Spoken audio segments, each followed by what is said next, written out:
All right, boys and girls, I got a good one here. I gotta be quick because I think the sun's gonna go down and the lighting's gonna get terrible. So, I want to talk about what I learned with 5 years experience being a corporate MF or a 9 to 5 office normie. A lot of expressions for this, and kind of what it taught me as an artist. So, point one, what do I mean by artist? I think it's good that I define this because I think it's a loaded term. I think a lot of people use this differently, but for sake of this argument, I'm going to say that an artist is someone that has a proclivity to create, has an inclination to create. So they are creative minded. It's with the way their brain kind of works. They want to create. They just have a pull that they can't really explain. The third one, it kind of goes into the two, but there's not really a reason for either. So it's not related to an identity you have for yourself or like the clout that comes with being an artist. It's just you have a creative nature to you and you have this thing in you that just makes you want to be making stuff and engaging in artistry to make these things, okay? So I think that's what makes an artist. I think you can be really creative, which is like one of the aspects, and not be an artist because you might be able to see doing creative stuff as like a hobby, or you might just, I don't know, find it in different mediums. I think you can be really good at making things, but not be creative, which I think also doesn't make you an artist. An example is like someone who's like an instrumentalist, be really, really good in a creative practice, but just like not feel like you want to create. Sorry, you're not an artist, in my opinion. Anyway, that's just for the sake of this argument, sake of this presentation. That's what I mean by artist. So, point two, real or fake? You might not know if you're an artist after the definition I just gave. You might think you are and you're not. You might think you're not and you are. When you work a 9 to 5 job for the amount of time that I've worked, and probably after I'd say like your first year at least, you will definitely know if you are an artist or not. The way I figured this out was that even after the 5 years of me doing this job and me moving forward, getting promoted, developing connections, having a routine, and getting really good at what I do, the nature of being an artist has not left me at all. Every day, I still feel the need to create. I still feel the desire to create. And every day, I think creatively. It doesn't matter how much I distract myself. It doesn't matter how much I could try to lie to myself. So funny because when I first started working as a 9 to 5er, I was so afraid that like I would kind of like quote unquote grow up out of being an artist. I'm still waiting on that. It hasn't happened. So I think if you resonate with my definition of an artist, I don't know if this is good or bad news, but I don't think any amount of you trying to make the corporate life work as an artist is going to happen. And I think that's like both a good and a bad thing. I'll get into that later on. Next point I want to bring up. It was a huge ego check. And I think this is one of the things I'm most grateful for from working a 9 to 5 job for the amount of time I have. When I first started this job, I was a lot more immature. I always wanted to be a musician. I was in a band, no longer in the band, but still making music. I started spending more time at my job, right? Because it's a 9 to 5, it's Monday to Friday. And it was also downtown. I don't live downtown, so I would have to wake up 5, 6 in the morning, head on the train, head out downtown, work the full day, come back home, take an hour to get to work, take an hour back. It's like 12-hour days where I'm coming home, I eat dinner, and my brain and my body is just fried. And I used to tell myself that this lifestyle was getting in the way of me being an artist, so I stopped trying to be an artist. I realized, though, over time that that was a big fat lie. I was still an artist.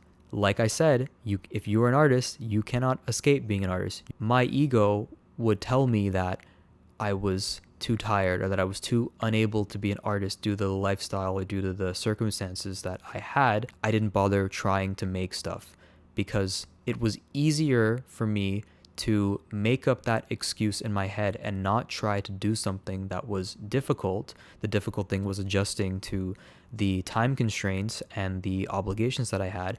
Easier to do that than it was to go with the time constraints and go with the energy constraints and continue creating stuff. So now that I'm older, I don't use that excuse. I come home, I have a couple hours to myself. Instead of doom scrolling, instead of sitting on my ass staring at a wall, I try and make stuff and I enjoy it. And I don't feel limited from it because, like anything, even artistry, it's a muscle. You have to work it out. You have to keep going.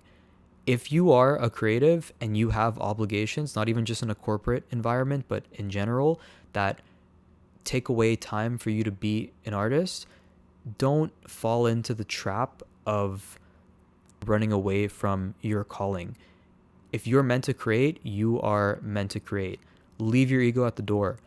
It's got nothing to do with the shit you have going on. From beginning to end, life is going to be unfair. It's going to be hard. What gets easier is how you deal with life. Life doesn't get easier. That's a key lesson for everyone, young and old, okay? So, ego check. I learned very quickly that I needed to stop making excuses for myself, and just because I was spending time doing something that was outside of artistry did not mean that I could not be an artist, and I think that applies to anyone. Another big ego check. In a corporate environment, you're going to be around a lot of people who are not artists, okay? They're not going to be able to relate to you when you talk about creating things and you talk about different art forms and you approach very like factual tasks or factual things or whatever. I don't know what you want to call that, like from an artistic lens. You could be talking about like a PowerPoint slide, but be talking about like the artistry of like the coding, or I don't know, you could be talking about some writer related to something in your work. It doesn't even matter. You just having conversations with your coworkers and people might just like look at you like you're not even speaking English or have nothing to say because they might not think that way. Big thing related to your ego.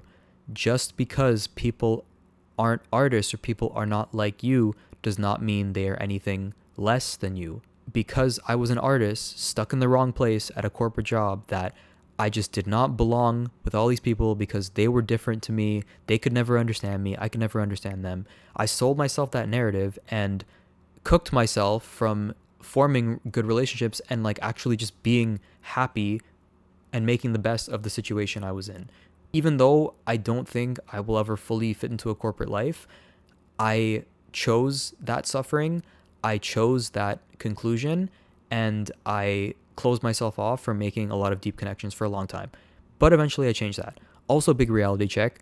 If you're an artist and you're at a corporate job with other people who are at a corporate job, you're so much better than them. Why are you in the same situation, right? Like, leave your ego at the door. You can be an artist and be in a 9-to-5. We all have shit to do. We all have bills to pay. We sometimes don't even know that we're an artist. Sometimes life just takes us in a different path. You're there for a reason. You can be all these things. Leave ego at the door. And when you meet people who think differently to you, who might not be as creative or be as open-minded, or who might find a lot of comfort in structure and in security rather than exploration, rather than having variety, that's totally fine. There's nothing wrong with that inherently. If other people find happiness through being a normie 9-to-5er, finding structure, finding routine, chasing the white picket fence, hey, like by all means, they are entitled to that. The same way you are entitled to appreciate the life of an artist. Neither are easy. Both have a lot of sacrifices. Both have a lot of rewards. It just depends on which path you want to take. Regardless, there's a lot to learn from people who are different from you and people who see things differently and who have different ideas and different worldviews. So you can actually learn more and become a much more well-rounded person if you were to actually sit and try to understand these people. And you can make some great friends, even if they aren't artists like yourself.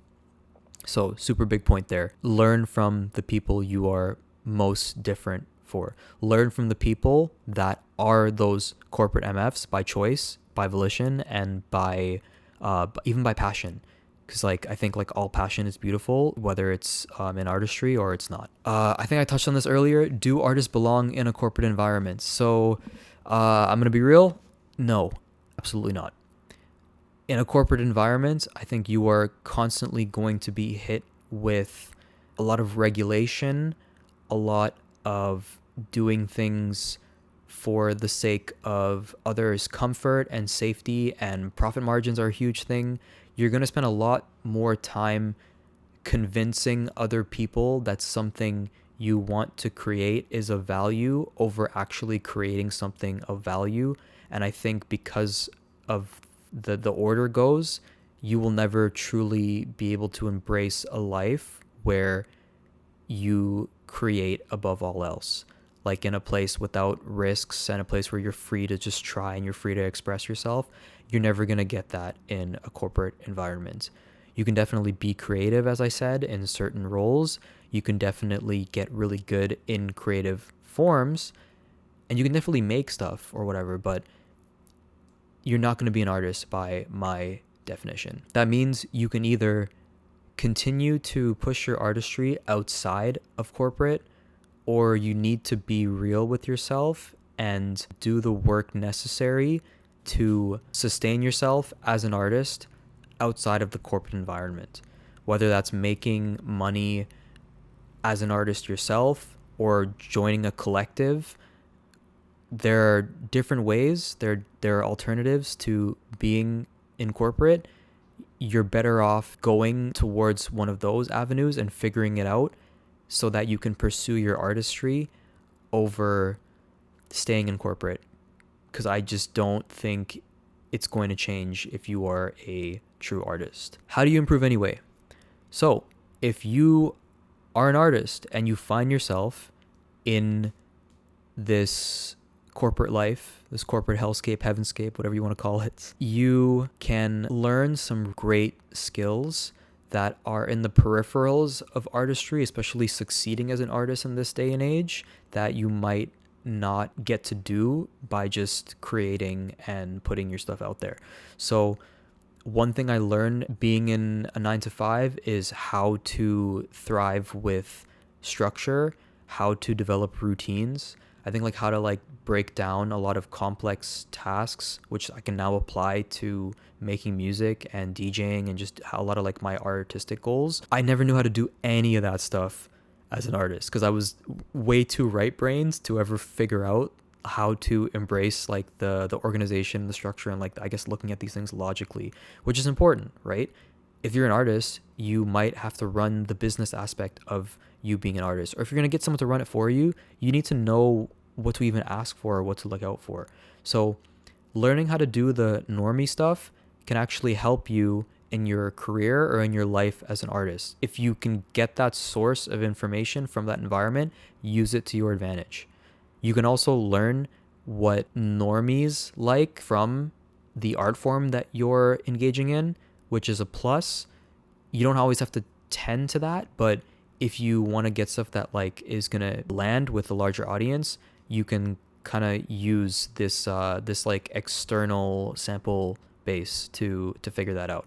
Embrace the differences, learn what you can out of the stuff you didn't get to learn as an artist, and bring it towards the artistry. Because believe it or not, there's a way to apply a lot of the stuff that you learn in corporate life towards being an artist without having to stick within the corporate life. Trust me on that. Last point. What would I do? What? Oh my God, I can't talk. What would I do differently? I don't think I would do anything differently. I don't mean to be corny. I am thankful for all the experiences that have led up to now. I could say that I've gone down certain paths in life that I don't think are meant for me long term, but me traversing these paths are what solidified what I do need to pursue long term, which I didn't know that I wanted, and I didn't have the strength or the skills to get there, but I do now. I wouldn't do anything differently. But to those people that are artists and that are afraid of trying to make a living doing what you do, trying to escape the safety net that your parents or that you might be selling to yourself, because being an artist is scary, being an artist is really uncertain. No matter what you do in life, it's a lot of work.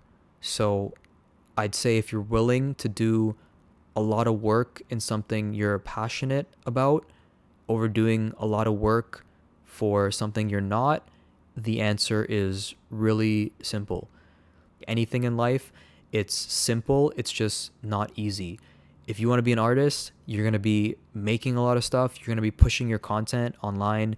You're going to be finding what's hot, finding what's not. You're going to be connecting. You're going to be networking. It's really simple. It's really straightforward. It's a lot of work. If you're chasing that corporate life, you're going to be trying to get coffee chats. You're going to be playing the corporate politics. You're going to be doing the social etiquette. You're going to be coming in extra 5 minutes and leaving an additional 30 minutes. You're going to be doing all this stuff. It's simple. It's just not easy. So pick the thing you want to embrace the difficulty of. Trust me, you'll be okay. It might take a little longer than the quote unquote traditional path, but I think anything worth having in life takes time to have. So be the artist you were meant to be. Thank you.